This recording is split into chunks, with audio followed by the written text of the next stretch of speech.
You guys know Roy from Smashy Bros, right? This guy! The one with the red hair and the fire sword and he yells a lot.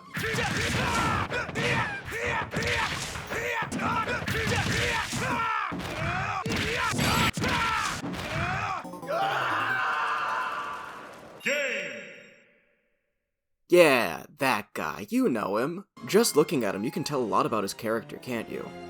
Just looking from how he carries himself, how he fights, you can glean a good amount about his personality. He runs fast, he has crazy combos, he hits super hard, he kills super early, he yells super loudly with every attack, and he has a reverse grip on his sword. Damn, that guy's awesome. Just seeing that, you can tell what his whole deal is, right? He's a headstrong, brash, powerful character, super talented fighter. Really courageous, rushes in without fear, experienced and battle-hardened, but still young and reckless. What if I were to tell you that this Roy isn't Roy? Roy is actually this guy. On the surface, they look the same, but you can see pretty quickly how different the vibe is.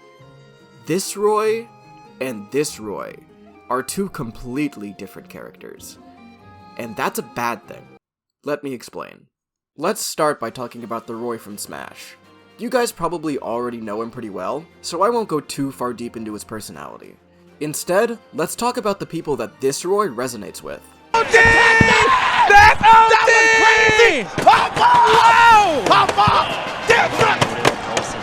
This is Cola. Cola's a top-level Smash Ultimate competitor, one of the best of the best. His highest rating of all time was 12th in the world back in 2022. He's well known as the best Roy of all time in Ultimate's history, and the only Roy to break into the top 20. Cola is a very... explosive is probably the right word to use. Explosive player. His results, his gameplay, his personality, it's all go big or go home. He won CEO 2021 out of 777 entrants, taking grands against Gluttony, a world-class Wario player of over 10 years. Even more impressively, he won Luminosity Invitational 2, Back to School, taking sets over MK Leo, the de facto GOAT of Ultimate. And that's all he needs! Asimo, a top 10 player and the best Ryu in the world. Sick! Oh my god! Wow! And Spargo, a candidate for the second best player in the world. Oh my god! He got the Smash! Oh my god! That said, he also got 25th out of 225 entrants at Cirque du CFL 3, losing to J-Mafia and Anathema. Both strong players in their own right, but nowhere near the level of world-class talent he beat at Luminosity Back to School. It's been sort of a challenge for you, is that consistency, man. You Yeah. were saying... I just think my inconsistency lies within my characters and my playstyle. That's true, yeah. How did he do at Kagaribi 13, the biggest Smash tournament of all time? He went 3-2, losing to Ball the K-Rool and Mane the Bowser Jr. What are you doing? Oh, I'm just sulking. What? I'm sad. If you had to live with one Smash, you'd... Ball. We play every day, and we'd have a death battle. Whoever loses dies. This is what an average Cola highlight looks like. Cola capitalized with all that rage. Oh god, it might not matter though. Oh man, that was scary. And this is his pop-off afterwards. Yeah, dude. I'm a crowd pleaser, bro. Ever since I was a kid, I'd love to please the crowd, man. That said, he also has gameplay like this sometimes. Close game, even with him dropping that stock, but he was pretty hurt. So Yeah. I'd rather drop Cola. What? Is go? You know what? Did he knock out the setup? I think he knocked out Oh the shit! setup. Oh. Why is that? It's not because he's bad, not by any means. He's a phenomenal player, one of the best in the world. The thing is, he plays fast as he possibly can. He pushes himself so hard, so fast, that sometimes he goes faster than his brain can even process. That's the explosiveness of it. For a player like that, a character like Roy makes the most sense, doesn't it? Of course it does. An explosive, fast-paced, reckless player playing an explosive, fast-paced, reckless character. That's the thing with fighting games, though. The character you pick tends to be a reflection of who you are. Someone who plays Shulk or Ice Climbers, they probably find value in sitting in training mode and practicing tech and combo rounds. Someone who plays Cloud or Aegis, they probably prefer a simple, straightforward approach with room for error. Someone who plays Incineroar or Bowser, they probably like being scary and getting everything at a single moment. Someone who plays Samus or Rosalina, they like slow, methodical play, whittling down at their opponent over time. Yeah, these are just playstyles. And not every single person who mains a character is a caricature of that character's playstyle. But there's a reason people tend to gravitate towards the characters they do. There's a reason people value different things in these types of games, and that's because that's a reflection of who they are. This goes double with a game like Smash, too. Some people play Cloud because they really like how he plays, others because they love Final Fantasy VII, and they really resonate with the game and how he was written in it. People who are really lucky love both. Most people tend to resonate with one, occasionally finding their way to the other. Someone who loved Final Fantasy VII can come to learn to enjoy that patient, straightforward gameplay that Cloud brings. A Cloud player who wins their local every week can play Final Fantasy VII and learn a lot about themselves from the story. Smash in particular is a series where characters really resonate with people, deeper than maybe any other franchise, because of that blended playstyle and story. Fire Emblem The Binding Blade came out on the Game Boy Advance in Japan in 2001, and never got an international release. Even now, in current year, it's available on Switch Online, for Japanese users only. To be honest, it's like, alright. The gameplay's kinda scuffed, the map design can be weird at times, and even though there are a lot of really good concepts for story and characters, the writing was kinda whatever. The game starts with Roy on his way to boarding school with Uncle Hector when he gets word that there's some sort of issue back home. Also, Boris is there. Hell yeah. He gets back to see his dad's castle being invaded by bandits, and off we go to the first map. First map's pretty straightforward. You get a glance at the beautiful gameplay that Fire Emblem 6 is known for. Here, we also get our first real look at Roy. Majestic. We do a pretty standard map, Boris learns about the value of money, and we all get to go on with our day. Roy's dad is sick, so Roy has to go off to deal with whatever's happening. Turns out there's an invasion from a neighboring country, and Roy has to go on a journey to solve everything. Long story short, he goes around the alliance that his home is part of to save everything, becomes the leader of the army, rescues a bunch more people, defeats the evil king, fights some dragons, and saves the day. I wish I could go into more detail, but honestly there's not much more to it than that. No, really, I wish I could. I played through this entire game again for this video. I took notes, it took 40 hours with save states, I'm never playing this game again. Have you seen the desert map where it's desert and fog of war? You have to force deploy a horse unit, it can only move 2 tiles at once, there's nothing you can do about it, you get randomly ganked out of the fog of war, you have to start the whole thing again? What was I talking about? Oh, right, Roy. So, the main story gives him very little characterization, to be honest, but there's a decent amount you can find from his supports. For those of you who only know Roy from Smash and have heard the word supports thrown around but don't know what they are, they're basically just optional conversations between characters in your army that give you more time to see them, especially since there's usually over 30 guys in your army and usually only 4 or 5 of them are plot relevant, especially in the older games. This is actually the first Fire Emblem game to even have supports, so they're not great, but they're there. From here, we can learn quite a bit about Roy. What's the matter, Marcus? They're not good. Not good at all. What's not good? The young recruits. Their combat skills leave much to be desired. Granted, not all of them are disappointments, but most are soft. What they need is a more intense training regimen.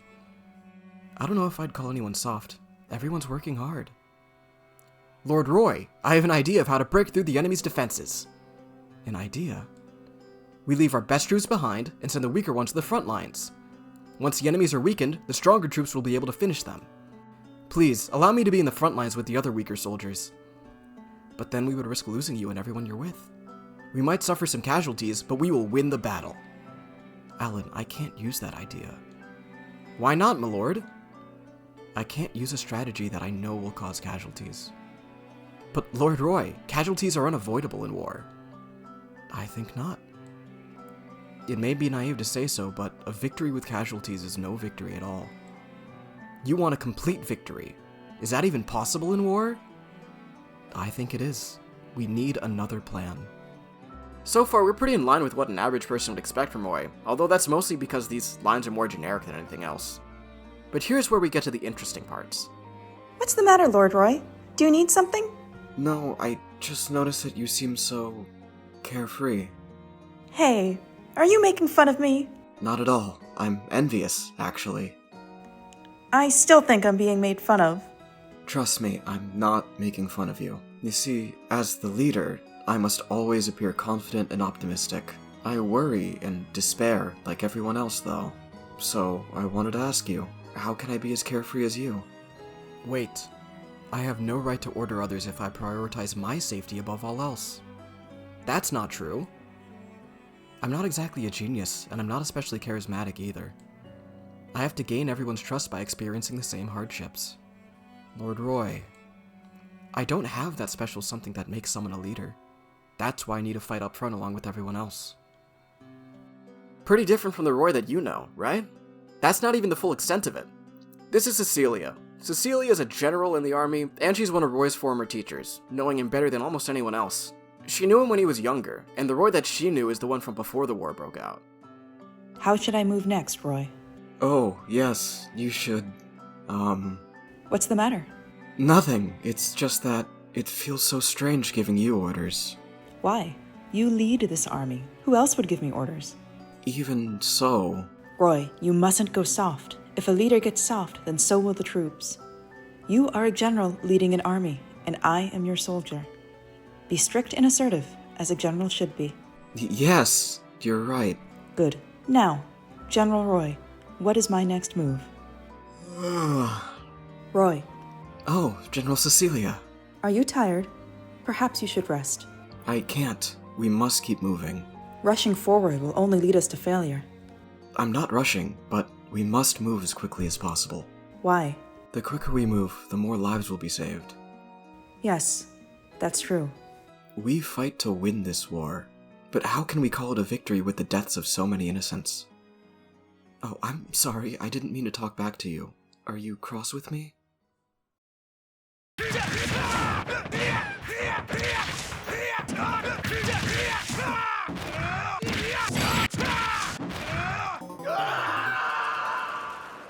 So how the hell did this happen anyway? Well, Fire Emblem 64 is how this happened. Kind of. Fire Emblem 64 is one of many cancelled N64 games. The N64 might be as well known for its myriad of cancelled games that people were looking forward to, as it is for the titles that actually came out for it. The first person to confirm a Fire Emblem game on the N64 wouldn't be then top dog of the franchise Shozo Kaga, but instead Shigeru Miyamoto himself in an interview with Dengeki, a Japanese gaming magazine. After a whole bunch of drama involving this man that would take its own video to explain, Fire Emblem 64 was eventually confirmed to be cancelled in the November 2000 issue of 64 Dream. At Space World 2000, a super old Nintendo trade show, think of it as their own proprietary version of E3 before E3, among the list of games that were announced was Fire Emblem Maiden of Darkness, which was the prototype name for the game that we came to know as Fire Emblem The Binding Blade, which released in 2002. Okay, so that's the Fire Emblem side of the history. Melee itself is famous for its 13-month development cycle, releasing in November 2001 in Japan. Basically what this meant is that the game was meant to come out before Melee, but it ended up coming out after. This was way back in the day, before Sakurai had all the clout and connections that he has today. He wasn't able to get prototype access to games as easily as he can now, so he didn't get a chance to play the game at all. The only way he could get any impression of the character is whatever development art was available, plus some vague comments describing what Roy was like that was given to him by some unknown source. I'm not making this up either. Here's an interview that Sakurai did in 2015 for Fire Emblem's 25th anniversary. And Roy was a character who appeared in Smash before he appeared in his own game, but was this a proposal on your end?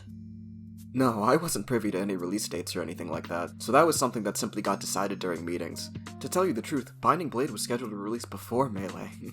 When I first heard the description of Roy's character, I felt he was a bit more energetic, had a bit more strength inside of him, so, in comparison to Marth, whose sword is stronger at the tip, I made Roy stronger near the hilt, which I felt made them feel very different. But I played Binding Blade, and he's really not like that at all. In terms of personality, he's mostly the same as Marth, but in Melee, Roy is expressed as a very strong character because that's how I envisioned him during the development phase. I just want to make it clear that his representation in Melee is not because I didn't understand his character. So basically, Sakurai didn't play the home game, was given a description of Roy from development materials that were either inaccurate, changed later, or were misinterpreted, and he came up with this. Keep in mind, I don't blame Sakurai for this. Smash's development was way different back then, and he did the best with what he had. But still, that's how we got what we got. That's why this adaptation is such a failure. Okay, so the Roy in Fire Emblem and the Roy in Smash are different. Who cares? The game Roy is from is a shitty GBA strategy RPG that never even came out outside of Japan. And you know what? That's all true. I decided to focus on Roy with this video because I think Roy is the simplest and cleanest example, but he's definitely not the only one. Basically all of the 64 roster, their kits are super outdated and don't represent any of their games that have come out since after the 64, which by this point was over 25 years ago. Mega Man. I haven't played that series, but I know a lot of Mega Man fans complain about his characterization in Smash, even though his kit is full of references. The entire Zelda franchise, well, that's been talked to death at this point. Sonic? Take this! It's no use! Take this! It's no use! I'll talk about this fucking blue rat some other time, mark my fucking words. My point here is that it isn't just Roy that's been done such a disservice to. It's so much of the roster, and that sucks. This is the part of the video where I start getting kind of pretentious and talking like these things are important, and I know in the grand scheme of things there are things that are more important to people, but just because there are things that matter more, that doesn't mean this doesn't matter at all. Good? Good. To put it simply, video games are an art form. In terms of storytelling, they can be on the same level as anime, movies, novels, whatever. Since video games started off as Wahoo Stomp on Goomba, that's the reputation they got. And as I'm sure you know, once you get a reputation, it's borderline impossible to shake, no matter what's changed since then. But ever since the PS1 era, 25 years ago, games have been capable of way more than that. Hell, even on the SNES, we got Chrono Trigger, which is regarded as one of the best games ever made. Games have been capable of being art for almost as long as they've been around. And the thing with art is that art matters to people. Art changes people. Art can help form people into who they are. Right now, I want you to close your eyes and think of 2 or 3 pieces of media that have really affected who you are. Things that have made you really stop and reflect on your life or yourself. Movies, anime, games, book, music, anything. You got some, yeah? Now let's zoom out. Try and think of some that didn't change who you are, but just resonated with you. The type of thing where when you finished it, you just kinda had to stare at the ceiling, try and let your brain comprehend what you just witnessed. Way more now, right? Good. That's my point. Games are an equal art form, just like that. Games resonate with people. Games can define who you are. Hell, just look at Sonic fans. And Persona fans. Horrifying. Anyway, those are pretty hyperbolic examples, but you see what I mean, right? Even putting aside fandom, games like these matter a lot to people. There were a lot of people who played Ocarina of Time or Twilight Princess as a kid, and they wanted to be like Link when they grew up, with that image of bravery and heroism inspiring them. There are plenty of people who played Final Fantasy VII who resonated with Cloud's story of identity, and they put a lot of work into figuring out who they are. Hell, there are even people who played Mario Galaxy or Pokemon Platinum as a kid, and it was just a rough part of their life, and it got them through it. These things affect people, they resonate with people, they matter to people. I'm sure somewhere, there's one Japanese kid who played Fire Emblem 6 and fell in love with Roy's character and personality. Maybe they saw his support, they saw his anxiety, and they saw a lot of themselves in him. They saw the anxious kid putting on a brave face and fighting for what's right, and they saw that they could do that too. A few months later, they got Melee on the GameCube and they unlock Roy.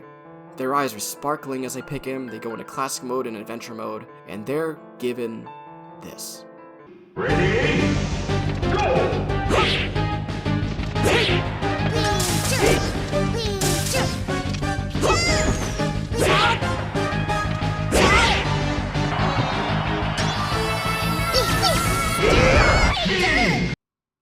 Don't you think they'd be disappointed? Hey, so if you made it to the end of the video, thank you a lot. It means a lot to me. Please remember to like, comment, subscribe. If you made it this far, I'm assuming you enjoyed it and you'd like to see more.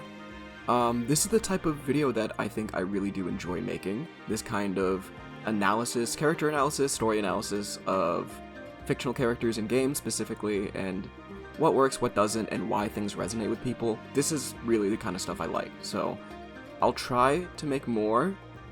Schedule, we'll see. No promises, I'm still working on it, but yeah, just stay tuned, I guess. Have a good day.